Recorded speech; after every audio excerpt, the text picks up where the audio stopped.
Hello प्यारे बच्चों, कैसे हो? सभी का स्वागत है हमारे YouTube चैनल पे। चलो आ जाओ, हम लोग शुरू करें।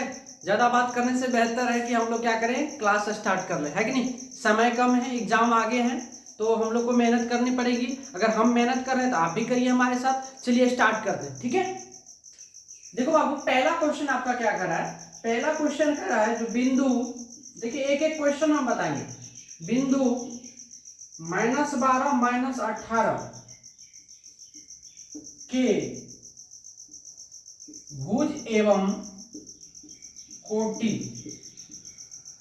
बताएं। दिख रहा है क्वेश्चन बाबू आपको? क्या कह रहा है क्वेश्चन? बिंदु इतना के भुज एवं क्या कर रहा है, कोटि आपको ज्ञात करना है। आप एक चीज बताइए, एक्स अक्ष को क्या कहते हैं? एक्स अक्ष को क्या कहते हैं बताओ? भुज। और वाई अक्ष को क्या बोलते हैं? कोटि बोलते हैं ना बाबू। इसका एक छोटा सा प्यारा सा कंसेप्ट है अपने पास। ठीक है, कोई भी बिंदु रहेगा, क्या रहेगा? कोई बिंदु रहेगा, वो हमेशा एक्स और वाई के रूप में रहता है, के रूप में रहता है। ठीक है, जिसमें लिख लो बाबू इसको, जिसमें एक्स को, ठीक है, एक्स अक्ष को भुज, एक्स को भुज एवं वाई को वाई कोटि कहलाता है। बात समझ में आई? ये आपका स्टार पॉइंट हो गया। ऊपर में लिख दिया क्वेश्चन हमने, जो बिंदु इतना का भुज एवं कोटि ज्ञात करे, तो हम यहाँ पे क्या लिखे हैं? बिंदु कोई रहेगा, एक्स और वाई के रूप में रहता है, जिसमें एक्स को भुज एवं वाई को कोटि कहा जाता है। ठीक है, चलो अब यहां से आप आंसर बता दो बाबू। तो भुज बराबर कितने हो जाएगा? -12, और कोटि कितना होगा चला? -18। चलो लिख लो। अब देख लो आपको किस तरह से हम बता रहे हैं, ठीक है ना। इस तरह से आपको बुक में भी सॉल्यूशन नहीं मिलेगा। देख लो जल्दी फटाफट।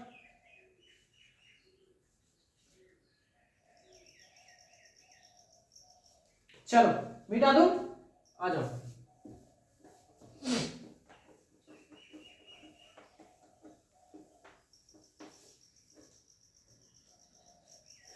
एक क्वेश्चन है अगला,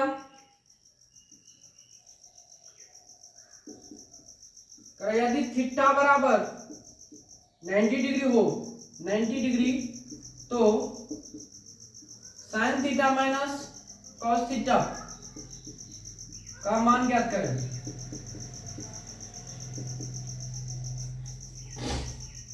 यहां पे क्या दिया बाबू? यदि थीटा बराबर 90 डिग्री हो तो sine theta minus cos theta का क्या करना? मान ज्ञात करना। बहुत आसान है, भारी नहीं है। ठीक है, आ जाओ। केवल इसमें क्या करना है बाबू? पुट करना। इसमें कंसेप्ट की कोई जरूरत नहीं है। क्या है? Sine theta minus cos theta. यहां से थीटा का क्या मान रखोगे? 90 डिग्री, माइनस कॉस कितना डिग्री? 90 डिग्री। साइन 90 का मान कितना होता है बाबू? 1 होता है। कॉस 90 का मान क्या होता है? 0। अर्थात कितना आ गया? 1 आ गया। आराम से बना दोगे। चलो मिटा दूं?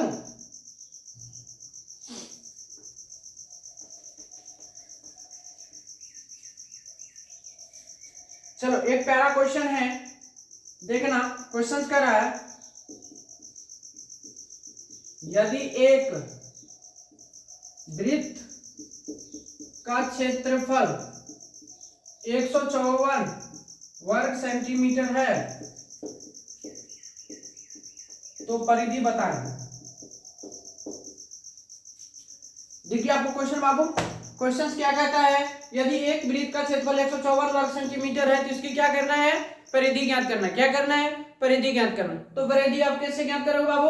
तो सबसे पहले आपको परिधि ज्ञात करने के लिए त्रिज्या की आवश्यकता होगी। तो यहाँ चलो लगा दो, सॉल्यूशन करते हैं हम लोग। चलिए, वृत्त का क्षेत्रफल क्या होता है? आपको भी पता है, जो वृत्त का क्षेत्रफल बराबर क्या होता है? पाई आर स्क्वायर, जिसमें पाई बराबर कितना होता है बाबू? 22/7। चलो हम लोग अकॉर्डिंग टू क्वेश्चन चलते हैं। तो पाई का मान हो गया 22/7 गुना आर स्क्वायर बराबर कितना बाबू? 154। क्या कोई तकलीफ नहीं ना? अब 22 से काटोगे, 22 सत्ते कितना हो जाता? 154, तो आर स्क्वायर बराबर कितना हो गया 7 गुना 7, तो आर बराबर कितना निकला 7 सेंटीमीटर। कोई दिक्कत? अब आइए, अब आपको पता होना चाहिए बाबू,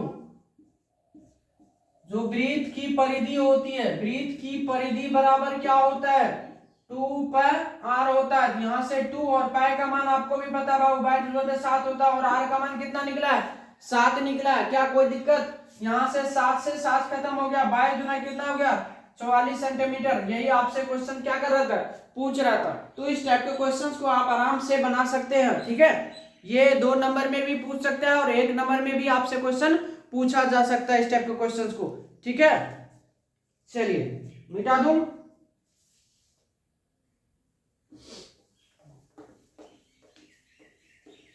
ये आपका मॉडल सेट करा रहे हैं, ठीक है। टारगेट का मॉडल सेट हम आपके लिए अभी करा रहे हैं। अगला क्वेश्चन देखिए बाबू, अगला क्वेश्चन क्या कह रहा है, प्रथम 6 अभाज्य संख्या का माध्य ज्ञात करें, ठीक है। प्रथम 6 अभाज्य संख्या का माध्य ज्ञात करें।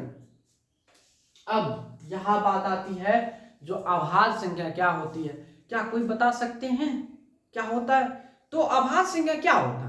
तो वैसी संख्या जो एक और स्वयं के अलावा किसी अन्य संख्या से विभाजित ना हो, उसको हम लोग क्या बोलेंगे, अभाज्य संख्या बोलेंगे। क्या कोई दिक्कत नहीं ना? आ जाओ। तो सबसे पहले आप क्या करो, अभाज्य संख्या लिखो।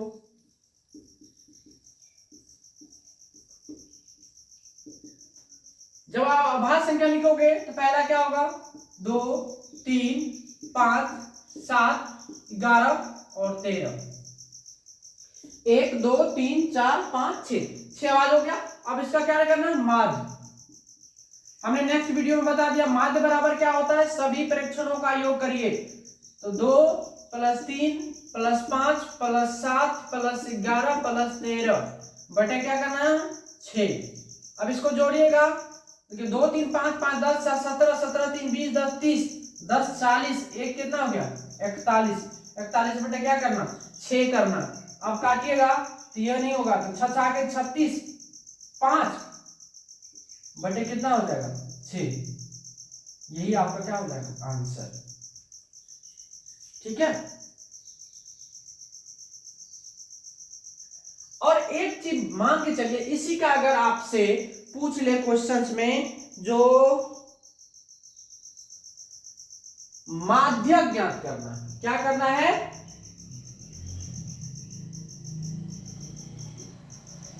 कितना हो 2 3 है ना, 2 अभाज्य संख्या हो गया, 3 भी अभाज्य संख्या, 5 भी अभाज्य संख्या, 7 भी अभाज्य संख्या, 11 भी 13।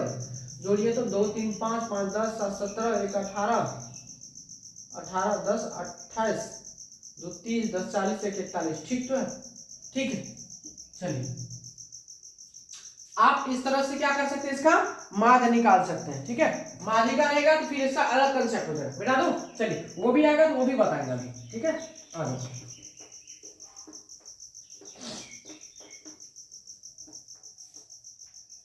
चलिए, अगला क्वेश्चन है आपका बाबू, अगला क्वेश्चन है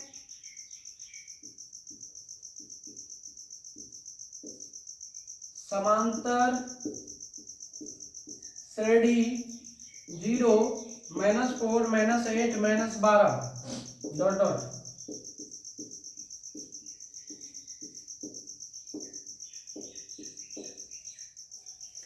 अब करा बाबू, आपका जो क्वेश्चन देख लीजिए, क्वेश्चन कर रहा है समांतर श्रेणी 0 -4 -8 -12 का सार व अंतर ज्ञात करें। और ये किसका क्वेश्चन है, एपी का। किसका है, समांतर श्रेणी का। और समांतर श्रेणी में बाबू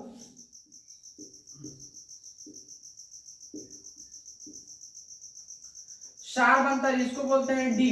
ये डी बराबर क्या होता है, तो दूसरा पद माइनस पहला पद होता है, ठीक है।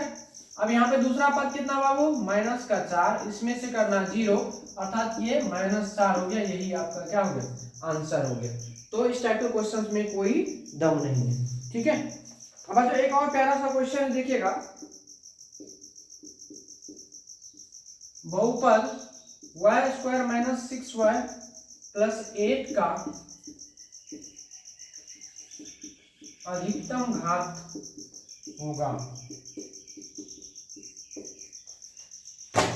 देखिए जब कहा जाए आपसे बहुपद वाई स्क्वायर मतलब इस टाइप का क्वेश्चन दे दे और आपसे घात के बारे में पूछा जाए तो देखना क्या मैक्सिमम पावर कितना है, यानी मैक्सिमम पावर, अधिकतम पावर।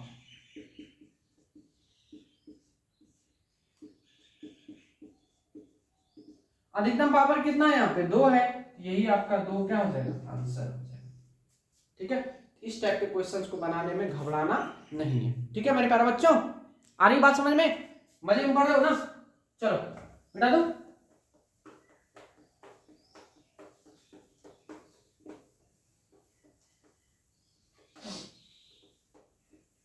बोले तो आपको एग्जाम तक में आपको एक भी ऐसा क्वेश्चन नहीं मिलेगा जो आपको नहीं पता चलेगा, जो हम ये चीज क्वेश्चंस को नहीं पढ़े हैं।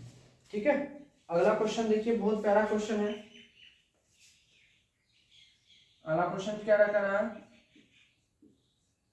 निम्न में कौन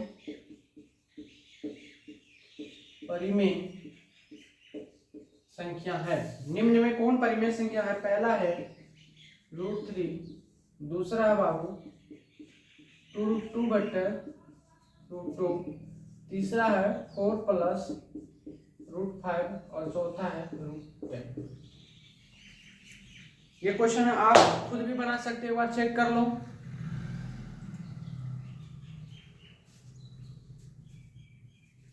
देखो सबसे पहले अगर हम बात करें परिमेय संख्या की, तो परिमेय संख्या क्या होता है बाबू, परिमेय संख्या किसको बोलते हैं, तो वैसी संख्या जो p/q के रूप में रहता है, और दूसरी भाषा में अगर कहा जाए तो जिसका वर्गमूल पूर्णतः निकल जाता है, यही ना। तो क्या आप इसमें चेक करेंगे, देखिए √3 का वर्गमूल निकलता है, नहीं निकलता है। यहाँ देखिए इसका वर्गमूल निकलेगा 10 का, नहीं निकलेगा। क्या इसका वर्गमूल निकलेगा 5 का, नहीं निकलेगा। तो एक ही तो ऑप्शन हमारे पास बच गया। और इसको जब आप सॉल्व करेंगे बाबू, यहां से क्या है 2√2 बटे क्या है √2, और ये दोनों आपस में कट गया, बचा क्या 2, नहीं कुछ है तो क्या है 1 है, और p/q के रूप में, और q का मान क्या है 0 नहीं है। बात समझ में आई। तो परिमेय संख्या क्या होता है, जो p/q के रूप में रहता है तथा जिसका वर्गमूल पूर्णतः निकल जाता है, वो क्या होता है, परिमेय संख्या होता है। ठीक है, चलिए इस क्वेश्चन को आप समझ गए होंगे। फिक्स है, वो क्वेश्चन आएगा ही आएगा, कोई काटने वाला नहीं है। ठीक है,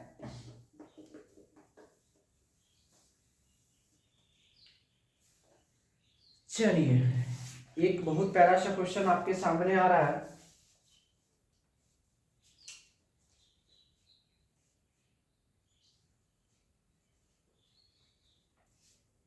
क्वेश्चन है आपका,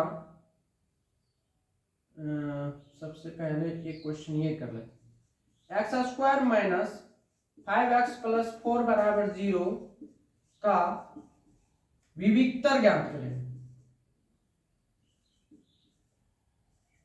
विविक्तर ज्ञात करें।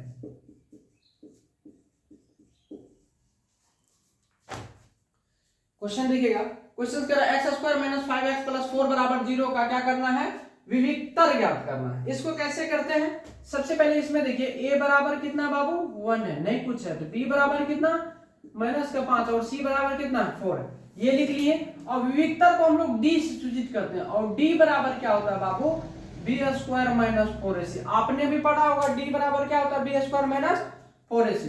अब लगा दो, जब b का मान कितना 5 और 5 का स्क्वायर -4, a का मान 1 और c का मान है 4, तो 5 25 - 16 इसका टू कितना 9, यही आपका क्या बाबू आंसर है।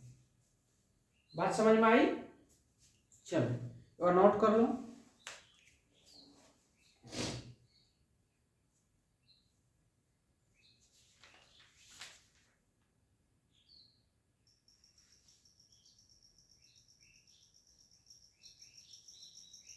चलिए मिटा दो, आ जाए। अब इसी का एक और प्यारा सा क्वेश्चन है, देखिए इसी पे पूछता है, इसी से रिलेटेड क्वेश्चन पूछता है।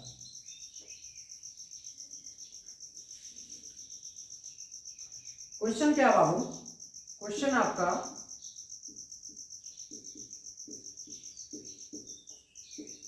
द्विघात समीकरण x square plus x minus 1 बराबर 0 के मूलों की प्रकृति ज्ञात करें। ठीक है, मूलों की क्या करना है, प्रकृति ज्ञात करना। अब मूलों की प्रकृति ज्ञात करने के लिए हमको बाबू क्या चाहिए, डी चाहिए। ठीक है, क्या चाहिए, डी चाहिए। चलिए अब सबसे पहले यहाँ हम इसको जब सॉल्व करेंगे बाबू तो लिखेंगे क्या है, x square plus x minus 1 बराबर 0। तो a बराबर कितना हो गया बाबू 1, b बराबर भी कितना है 1 और c बराबर कितना -1। आपको क्या चाहिए, सबसे पहले d बराबर क्या होता है, b स्क्वायर माइनस 4ac। तो b का मान कितना 1, तो 1 का स्क्वायर माइनस 4, a का मान कितना देखे तो 1 और c का मान कितना -1। यहाँ से 1 माइनस माइनस प्लस 4 इसका टू कितना हो गया 5। अब देखिए जब d का मान क्या होता है, जब d क्या हो 0 से क्या हो बड़ा हो, d जब 0 से बड़ा हो, ऐसे नहीं समझ में आएगा तो ऐसे समझिए। पहला पॉइंट, जब d का मान 0 से बड़ा हो तो मूल वास्तविक तथा भिन्न होते हैं। ठीक है, और दूसरा पॉइंट, जब d का मान 0 के बराबर हो तो मूल बराबर होंगे। ठीक है, बस इतना पॉइंट याद रखना आपको। अब देखिए d का मान क्या है, 0 से क्या है बड़ा है, तो मूल्य क्या हो जाएंगे, वास्तविक और भिन्न होंगे। यही आपसे पूछ रहा है, यहां से लिख देंगे मूल वास्तविक तथा भिन्न होंगे। चलिए आप इसको नोट कर लीजिए एक बार बाबू।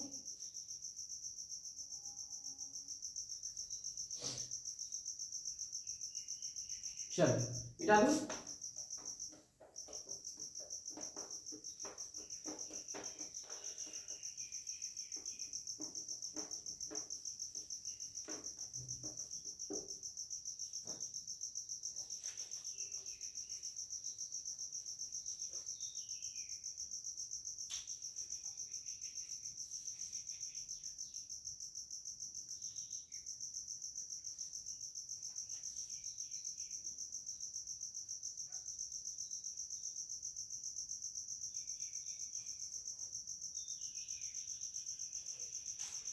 चलिए एक प्यारा सा क्वेश्चन और है, देखेंगे हम लोग। क्वेश्चन करा 1/√3।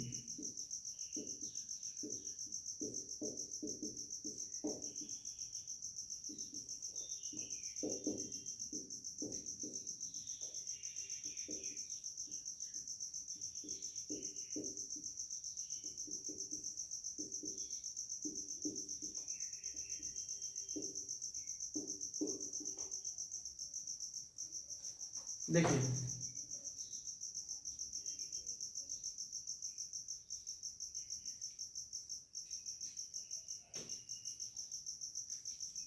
देखिए क्वेश्चन बहुत प्यारा है, कह रहा है किसका मान जो है 1/√3 होगी। सबसे पहले मैं एक ही बात बता दूं, जो त्रिकोणमिति में बाबू पाई का मान कितना होता है 180 डिग्री, ठीक है ना, और पाई/2 का मान कितना होता है 90 डिग्री, और पाई/3 का मान 60 डिग्री, और पाई/6 का मान कितना होता है 30 डिग्री, और पाई/4 का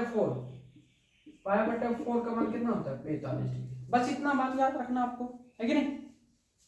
अब देखिए तो यहां से क्या होगा, पाई/3 है तो साइन कितना हो जाएगा, पाई/3 का मतलब कितना साइन 60, और साइन 60 डिग्री का मान क्या हो जाएगा बताइए, √3/2। ये होगा नहीं। अब ये क्या होगा 6 गुना कॉट कितना, पाई/3 कॉट 60, तो tan 60 का मान कितना होता है √3, कॉट 60 का मान क्या होगा 1/√3। ये भी नहीं होगा। चलिए अब tan कितना है, tan 30 हो गया, पाई/6 का मान tan 30 का मान क्या होता है 1/√3 होता है। यही आपका आंसर हो गया। और cos पाई/6 cos 30 डिग्री का मान क्या होता है √3/2 ये होगा नहीं, तो ये हो जाएगा आपका आंसर। तो इस टाइप से आप बना सकते हैं, ठीक है। बस इतना ही मान आपको क्या करना है, याद रखना दोस्तों, ठीक है। तो दोस्तों इतना तक के जो भी हम बताए हैं आपको समझ में आई होगी। अब पुनः हम फिर जो है नेक्स्ट वीडियो में आपके लिए लेकर आएंगे, क्योंकि ज्यादा वीडियो अगर हम लंबा कर देते हैं ना तो आप लोग देखते नहीं, रीजन ये हो जाता है, ठीक है। इसलिए